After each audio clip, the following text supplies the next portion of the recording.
Salut à tous, je suis Eric Humbois et je suis très heureux de vous retrouver dans ce tout nouveau rendez-vous, le JT d'Eric. Et oui, pourquoi faire compliqué quand on peut faire simple? On voulait un JT, je m'appelle Eric et le tour est joué. En direct du studio SRV. D'ailleurs, il paraît que je peux choisir le décor. Ça. Non. On revient sur ça. Tous les jours, dans le cadre de la 37e édition du Festival international de cinéma Vue d'Afrique, on va vous faire des rencontres, découvrir des talents et voyager avec les films de la programmation. Et avec mon équipe, on a fouiné, on allait dénicher et vous ramener des coups de cœur de l'industrie du cinéma africain et créole.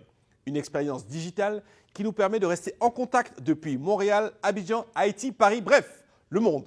Tout ça dans le JT d'Eric. Allez, c'est parti. Attends, on va faire un peu comme dans le cinéma. Jennifer, tu peux me faire un clap, hein? Montre-moi comment tu clapes. Ouais, allez. C'est parti dans le JT d'Eric.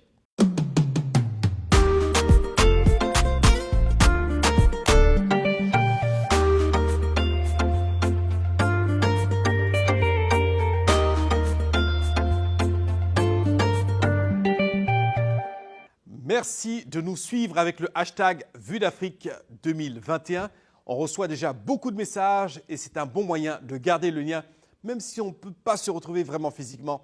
C'est un vrai régal. Et c'est vrai que cette formule digitale du festival vous fait poser énormément de questions. Alors, je vais tenter d'y répondre au mieux que je peux.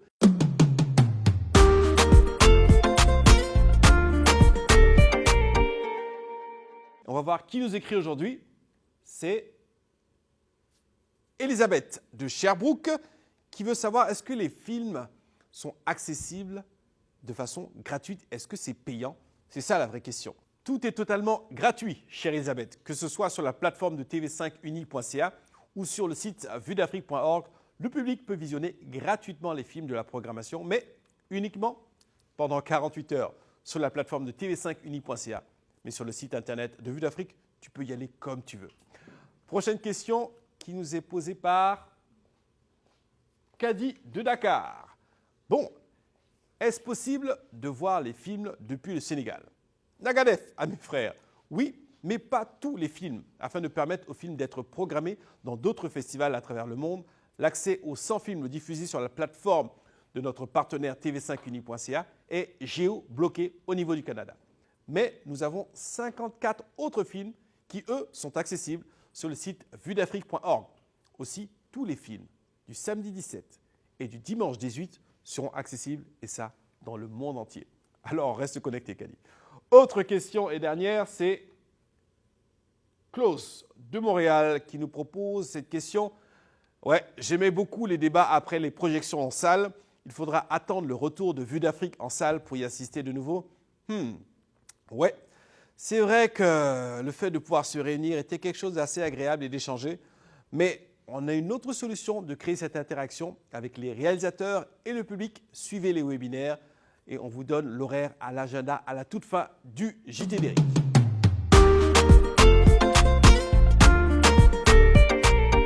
Nous allons quitter le studio SRV Cafitali de Saint-Hubert pour faire un petit tour, un saut au Wakanda. Si, vous avez bien entendu, le Wakanda. On y va dans Made in Africa.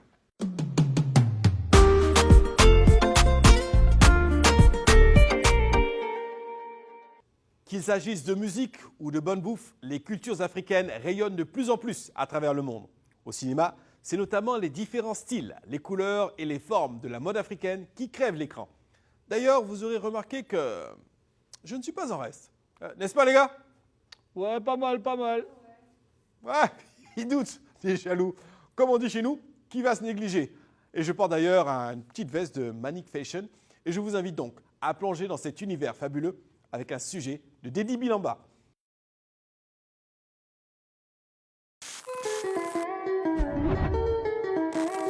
Le continent africain regorge de talents. De véritables maîtres de la mode, tels que le Nigérien Alfadi, la Sénégalaise Adama Paris ou l'Ivoirien Patéo. Une mode africaine qui s'affirme, s'exporte et s'impose avec prestance et beaucoup de fraîcheur. C'est donc sans complexe et surtout sans limite que l'on redécouvre une Beyoncé portant des tenues aux allures autant sexy que élégantes de Sarah Diouf ou Loza Maleambo dans son clip Black is King. Plus que jamais, la mode africaine crève l'écran. Bel exemple que les fabuleuses tenues que la jeune actrice d'origine congolaise, Rachel Mwanza, portait fièrement sur les plateaux de télévision et les tapis rouges des plus grands festivals de cinéma. Ou encore la robe de l'angolaise Nadir Tati à la 85e cérémonie des Oscars. Clin d'œil également aux créations de la Camerounaise Claude Kameni, portée avec éclat par des actrices telles que Tracy Ellis Ross ou Viola Davis sur les tapis rouges.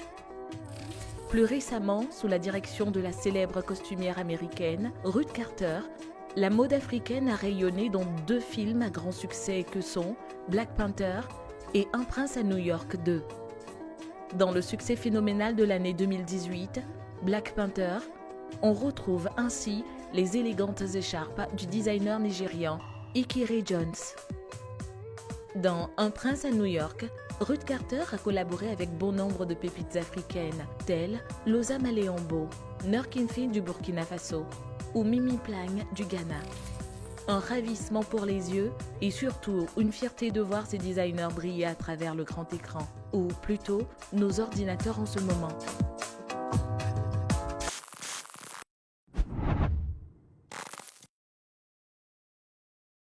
À chacun de nos rendez-vous, nous irons à la rencontre d'une personne proche de Vue d'Afrique, qu'il s'agisse d'un membre de l'équipe ou un partenaire. Ça sera l'occasion de mettre des visages sur les femmes et les hommes qui contribuent à ce que vous puissiez voyager en Afrique, dans les Caraïbes, avec des films. Et ça, depuis 37 ans. L'occasion de connaître l'envers du décor, peut-être quelques secrets, quelques belles anecdotes de ce formidable rendez-vous du cinéma et des arts visuels. Pour débuter cette série de rencontres, quoi de plus normal que de recevoir ici le fondateur et président-directeur général international, j'ai nommé M. Gérard Lechêne.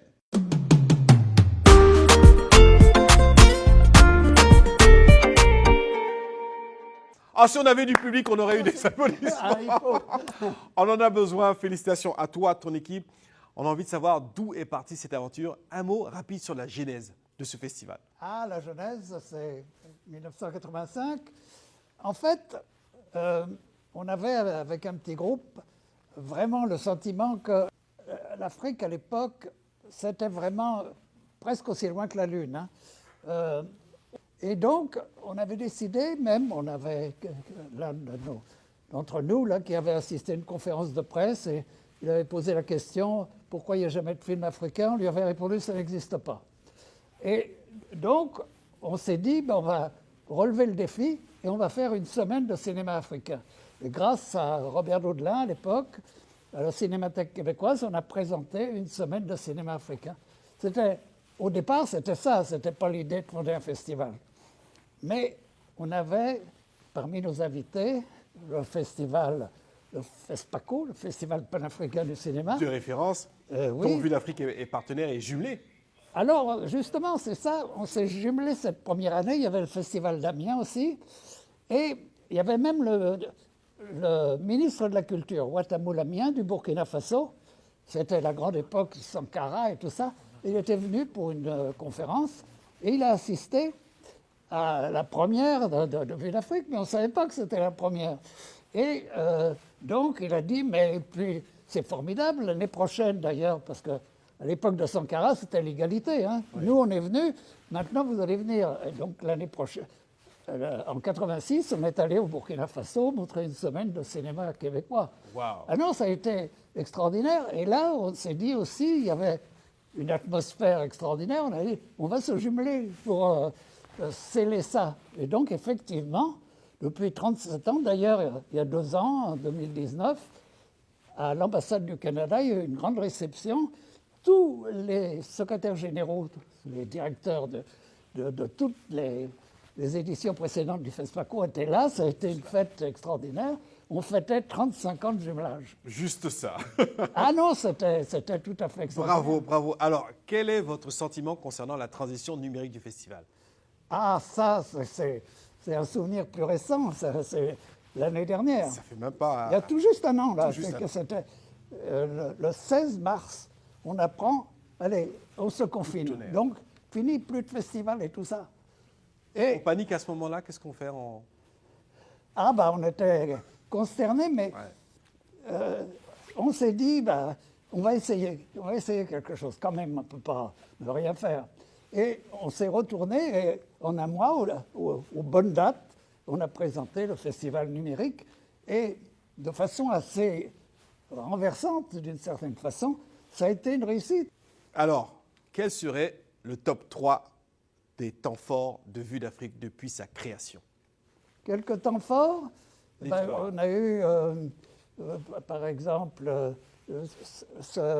la semaine, Oui. la première semaine au Burkina Faso qui a été suivie de plusieurs autres. On a eu une quinzaine en tout de semaines dans différents pays d'ailleurs, plusieurs au Burkina Faso parce qu'on s'appuie sur notre partenaire sûr. le FESPACO qui est là-bas, mais on en a fait au Maroc, on en a fait en Tunisie, on en a fait au Gabon, au Sénégal, etc. Et on a bâti un réseau de festivals jumelés ou associés.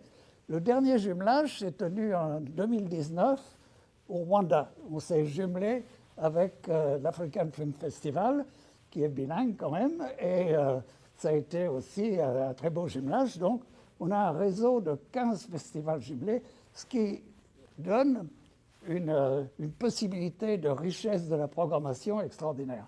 Donc, tout ça est vraiment parmi les moments forts. D'autres moments forts, ça a été peut-être un événement plus dramatique. Ça a été à la suite du génocide au Rwanda, et on a fait 2 colloques importants, l'un avec le général Dallaire d'ailleurs. Ça a été véritablement quelques temps forts aussi. On a été invité à accompagner la tournée du gouverneur général du Canada, une tournée panafricaine, ça aussi c'est un grand souvenir. Et puis le 10e sommet de la francophonie à Ouagadougou, un autre temps fort. Enfin, c'est jalonné de temps forts toutes ces grandes décennies. À nous de respecter ce cheminement, de féliciter et d'inviter bien entendu toutes les personnes à rejoindre ce festival, que ce soit virtuellement, digital et très bientôt, on l'espère, physiquement. Bravo Gérald. Eh bien, merci à vous et merci à vous tous. Merci Eric. À très bientôt.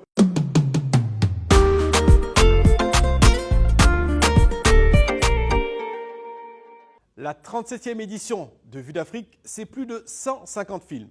Et dans le cadre de notre rendez-vous quotidien, nous mettons en lumière 1 ou 2 films qui illustrent la richesse de notre programmation. Pour ce premier JT, nous allons mettre un coup de projecteur sur le film d'ouverture Les Sandales Blanches, réalisé par Christian Faure. Dans le rôle principal, nous avons la chanteuse franco-algérienne Amel Bent. Allez, on regarde la bande-annonce. Bonjour tout le monde, c'est Amel Bent. Je suis très honorée que notre film Les Sandales Blanches fasse l'ouverture de la 37e édition du Festival international de cinéma Vue d'Afrique. Et j'en profite évidemment pour embrasser tous les festivaliers.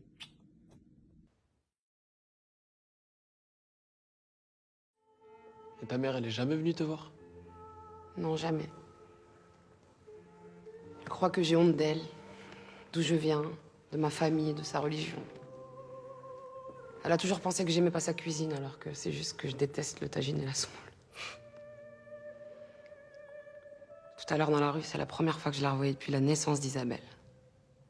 Et aujourd'hui, quand je chante, je revis tout ce que j'ai traversé. Je me sers de tout. Le bon et le reste. Alors parfois c'est douloureux, mais ça me libère. Ça donne de la vie à la voix. Ce soir-là, c'était la première fois qu'une arabe chantait Carmen sur scène en France.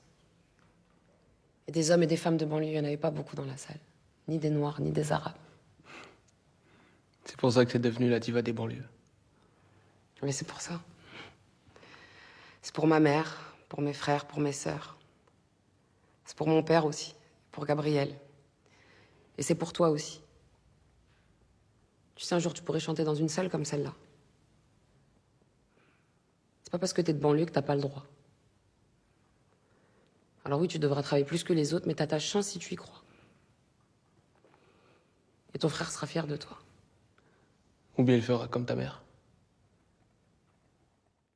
Très beau film à voir jusqu'au 10 avril minuit sur la plateforme de tv5uni.ca.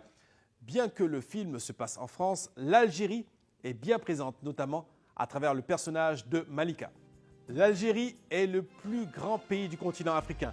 On y trouve une variété de paysages avec son désert du Sahara. Pendant que certains font du ski, d'autres s'offrent des promenades à dos de dromadaire. On y trouve un important métissage de population, de dialectes aussi. L'artisanat arabe, berbère, andalou, méditerranéen et même africain montre la richesse culturelle. Les villes incontournables comme Alger, Oran, Constantine, Annaba ou Tlemcen ont toutes une identité particulière. Une population jeune, une société en transformation qui, lorsque l'on dit Algérie, on ne peut s'empêcher de lancer ce refrain « 1, 2, 3, viva l'Algérie !»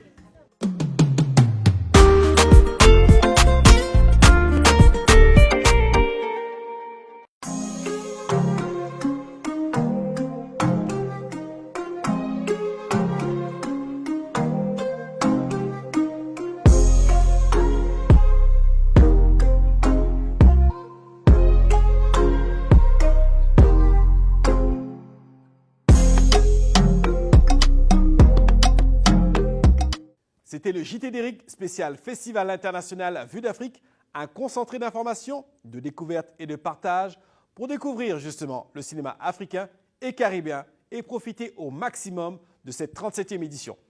On se dit à la prochaine dans le JT d'Eric. Ciao!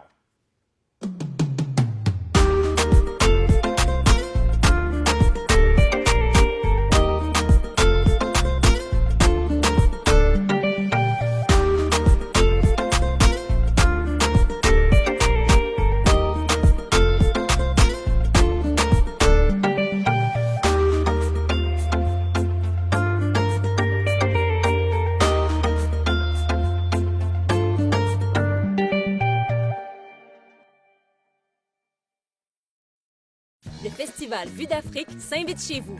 Du 9 au 18 avril, rendez-vous sur le site de TV5 pour découvrir une centaine de films. Le meilleur du cinéma africain et créole à voir gratuitement sur toutes les plateformes de TV5.